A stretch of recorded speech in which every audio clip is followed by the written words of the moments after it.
Dámy a pánové, vítejte u show, která je tak žhavá, že jsem si zapomněl natočit úvod k rybám, takže jsem úplně jinak oblečený a zrovna ty ryby už jsem sežral včera. Ale každopádně dneska si uděláme ryby, protože kdo upeče si rybu, neudělá chybu. Za tyhle básničky mě budete posílat donaty. Smradi.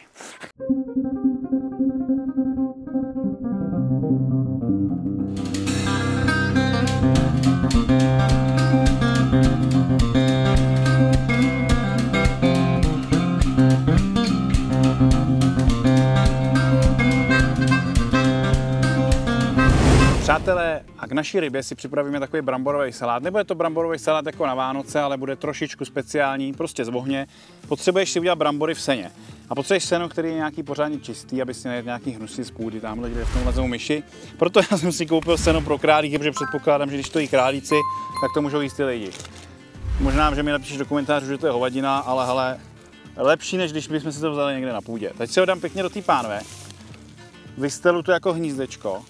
Rozprostřu to hezky v tom, musím to mít po stranách a dole, jo. A do toho dám ty brambory. Hezky jako vajíčka ptačí takhle. Nedělám s tím nic jiného, než že to osolím, jo. Ale stejně to budeme pak solit ještě v tom salátu, takže to. Brambory si musím dělat dopředu, protože potřeba, aby mi vychladly. To znamená, dám si je tam už teď. Hodinku se budou dělat, pak si je vyndám, nechám si je schladnout a pak si udělám salát. Nechceš dávat majonézu, opravdu nechceš dávat majonézu do horkých brambor. My budeš mít salačku, kámo. Přiklopím. Tady přesně tady ty si radši vytahám, jo? Aby mi to fakt nechytlo dovnitř, protože to by bylo blbý. Teď si to dám na ten oheň. Jsem si měl vzít rukavice, oši, ty vole, protože to nedám, vole. Pokus číslo 2, když nejseš kokot, máš rukavice, jo? Tak. A teď to tam dám pěkně. Takhle. Tak a zase potřebuju dát to uhlí nahoru. Mělo by se to dělat zase hezky ze všech stran, jo?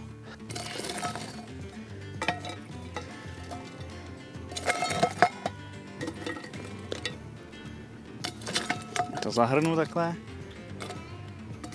Myslím, že dobrý. My tam máme teďka dřevěný uhlí, takže mu to žene hodně. Kdyby to bylo uhlí normálně jako ze dřeva, co bychom si pálili, tak bych dal víc. Ale tohle to vyhřívá dost, jo? Když se chceš podívat, jestli už ty brambory jsou, tak můžeš až po půl hodině, jo? Půl hodiny to fakt musíš nechat. A poznáš to tak, že samozřejmě prostě jsou měkký, když je zmáčkneš. To je jednoduchý, takže, nebo píchneš vidličkou, to je jak chceš, já je mačkám. Takže přijdu, zmáčknu, jsou měkký, vyndavám, nechám vychladnout, jo?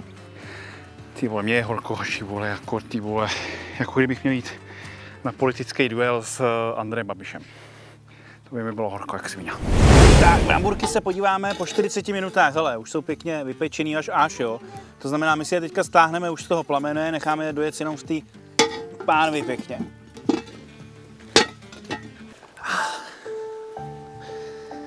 Tohle dělám pro vás, lidi. Za ty lajky. Dámy a pánové, naše bramburky nám hezky vychladly, my jsme si je oloupali, protože se nám trošku udělala ta šlupka víc, než by měla, takže na to dávejte bacha, měli jsme moc žhavý. Opravdu to stačí jako jet jemně, ale to je jedno, zapečený jsou krásně, tak jsem si je pokrájel a teďka si uděláme takový lehký letní salát, jo? To znamená, nebude to takový ten vánoční salát, ale majonézu tam dáme ale jenom maličko. Samozřejmě lepší, když si uděláš svoji, my tady máme prostě majonézu koupenou, jo? Tak, nakrájím si pěkně tu cibulku. Dávám jenom to zelený, jo, aby to bylo hezky barevný a tohle zase použiju potom jinam, jo. Tak, vezmu si petrželku, hladkolistou a co to půjde, tak si ji takhle nasekám. Nemusí to být nějak mega jemně, jo. Je to takový rustikální, takže úplně v pohodě. Tak a trošku, nepřeháním to, jo. To je takový lehký prostě, takže stačí má žíce 2 maximálně. Takhle. A dám si tam uzenou sůl, aby to mělo trošku šmrnc. Ono už to je uzený ty brambory v tom seně, ale tohle tomu ještě to zvýrazní, prostě to chuť. A samozřejmě můžeš dát pépř ještě, ale já ho tady nemám, takže... Tak, teď to zamícháme.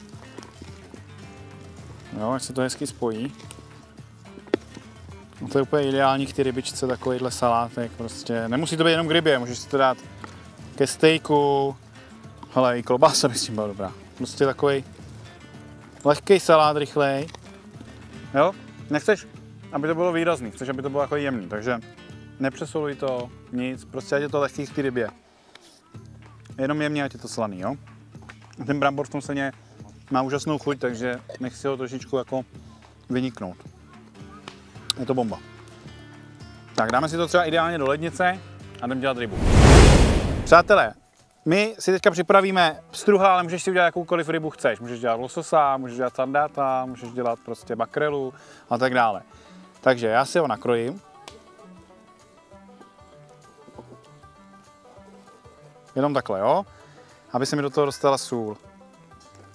Zase tady. Jinak dneska teda máme krásný typ pstruhy. Mám je teda z makra, ale můžeš je koupit samozřejmě normálně na sádkách, třeba v Plzni na sádkách mají taky a mají skvělý. Zase použiju uzenou sůl.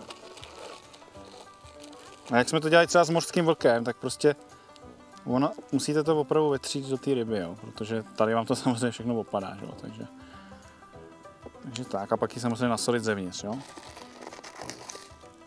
Nedám tam hele nic jiného, jenom bylinky a sůl, protože fakt je to škoda nějak jako zabíjet tu rybu něčím. V Čechách se třeba dělá makrela, že se dělá marináda z piva, z papriky, z česneku. A když si to dáš na pouti, proč ne, ale jako to je prostě, to je zabitá ta ryba podle mě. Zkoušel to i Pipmaster, tak se na to můžete podívat ten recept, ale já to nedoporučuju. Prostě rybu si vždycky dělejte jenom tak lehce. Jo, dáme tady třeba kopr, máme tady ze zahrádky kopr s tím pstruhem, vždycky funguje dobře, díky. Jo, dám to dovnitř. Běž odsuď! To byla bětka. Hrozná mrcha. Jsem jí dvakrát bodl, ty vole, furt nic. Furt žije. Tak, nasaním, dám tam kopr. Můžeš použít i jiný bylinky, jestli tě kopr nechutná, ale fakt ten kopr je se pstruhem dobrý. Dělá se to takhle v Anglii třeba. Jo. No a tyčky jsem si normálně koupil, ale můžeš si klidně vyříznout prostě z klacku a namočil jsem si je, byly tam asi 4 hodinky ve vodě, jo, takže jsou namočený. No akorát teďka vůbec netuším, jak se to napichuje, takže to bude sranda. No, já si myslím, že bychom to měli přes tu hubu, ne asi? Takhle. A takhle to. Jo. Takže přes tu hubu a vyjedu ocasem. Jo.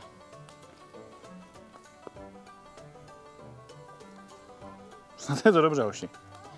Nikdy jsem to takhle na klacku nedělal. Jinak třeba dobrý recept, co se mně líbí a určitě ho někdy vyzkoušíme, je, že si vezmete nějakou fošnu nebo prkínko a vlastně na tom to rovnou udíte, že je tam přibijete normálně hřebíčkama, jako motýlka.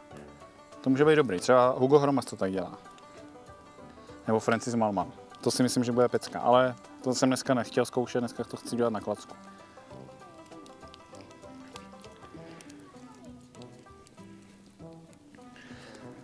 Tak, hele, vůbec nevím, jestli to je správně, má to být vedle ohně, asi je to takový jako varchrlatý, asi to někdo určitě okomentujete, že by to šlo líp, ale je to první zkouška takhle ryby na klacku. Samozřejmě ty můžeš ty klacky dát na to, ale tady máš žár jako kráva, jo, tady ruku neudržíš, takže tady se ti to prostě normálně bude dělat. Pak ji jenom otočím, no snad se to nerozpadne, uvidíme, no. Když tak to bude další recept, co se nepovedlo. Tak dámy a pánové, máme po 25 minutkách, otáčeli jsme, jo. A vidíte, že to děláme jenom vedle toho ohně a tadyhle ta už je hotová, tahle ještě chce trošku, jo. To vidíte, že tady ještě je syrová a tahle už, tu už sundáme. Já si to dám tady. Takhle. Chce to nějaký nůž.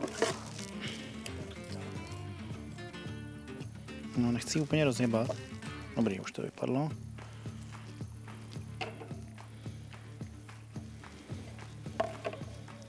Tak, teď si k tomu dám ten salátek a můžu to ochutnat.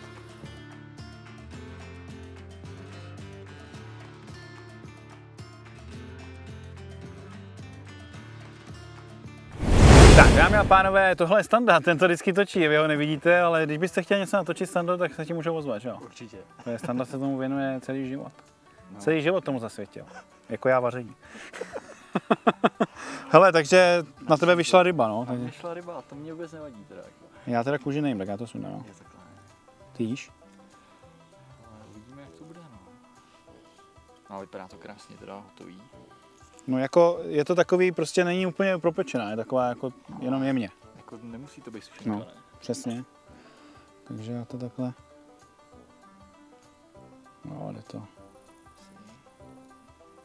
Já to To zkusím už. Zkus to. Je to dobrý, ale já přinesu sůl. Trošku, jak jsme ji nasolili jenom zvenku. Jenom myslím, že my jsme ji nějak nemarinovali, my jsme ji nasolili jenom zvenku, takže to chce trošku soli. Trošku sole, vole.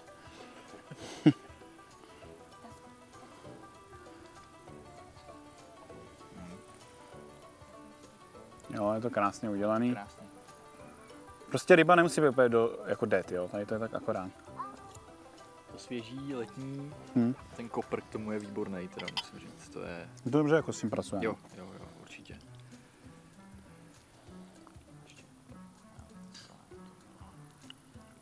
Já ochutnám salátek. Ryba je super. Salát taky, prostě není tam moc majonézy. Cítíš hezky ty brambory propečený, to je super. Co by řekl Hemingway? A Hemingway by řekl. Hele, dneska už je to čtvrtý recept, takže nevím, co by řekl Hemingway, vole, já vám k tomu neřeknu vůbec nic, vole. Ne, jako budu se snažit teďka vytáhnout mé spaty nějakého Hemingway, tak počkej.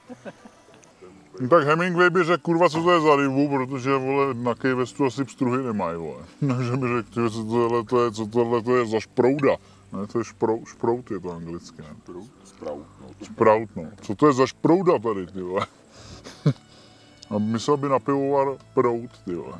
A přitom by to byl šprout. No a on by prostě si dál a řekl by, to je takové vyuzené, kurva, hoši. To snad napíšu do své nové knihy. Stařec a pstruh a šprout. Hoši, normálně to chutná jak uzená ryba. Kdybychom to tam nechali, kdybychom víc kouřili, my tam hodili třeba nějakou štěpku, tak tam se hrabe makrela, tyhle, uzená. No jako, škoda, že je to asi 9. jídlo už dneska. Že už nemůžu vůbec nic do sebe naládovat. Takže ty tady nech odběr, prosím tě, protože pokud to neuděláš a díváš se tady na ten kanál bez odběru, tak jsi něco jako když přijdeš třeba do kina a sebereš tady, jak vedle sedí, tak mu sebereš prostě ty načos, ty vole, sežereš mu je. Tak takhle to je chování prostě tvoje, pokud nejsi odběratel, jo. Takže s tím něco udělej. Nebo jako kdyby si přišel ke mně do bytu, prostě jen tak, jako. A nezul se ještě k tomu, ty prase. Tak. Tak se koukej, zouvá tady odběr. No a taky se podívej na Instagram, tam jsou fotky, můžeš nad tím klidně onanovat, to se nic neděje, protože ženy mají jídlo rádi, těm to nevadí. Nahý ženy jim vadí víc. A potom samozřejmě Facebook.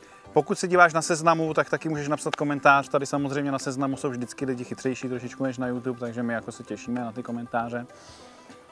Vím, že jsem oblíbený jako tady už hodně teďka. A každopádně vidíme se zase za týden.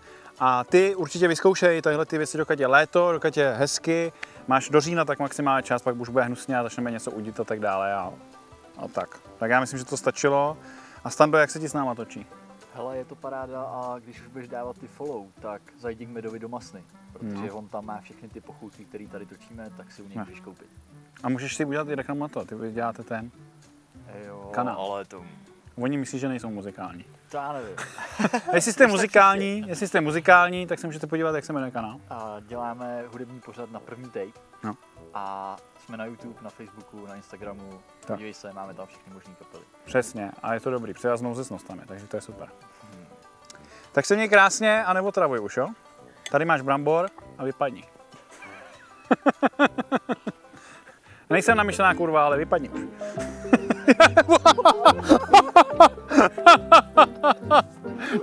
Jak se zapíchl do toho kolena, ty vole. Dobrý, já jdu do jídla šprouda. Ale to je fakt dobrý, jo.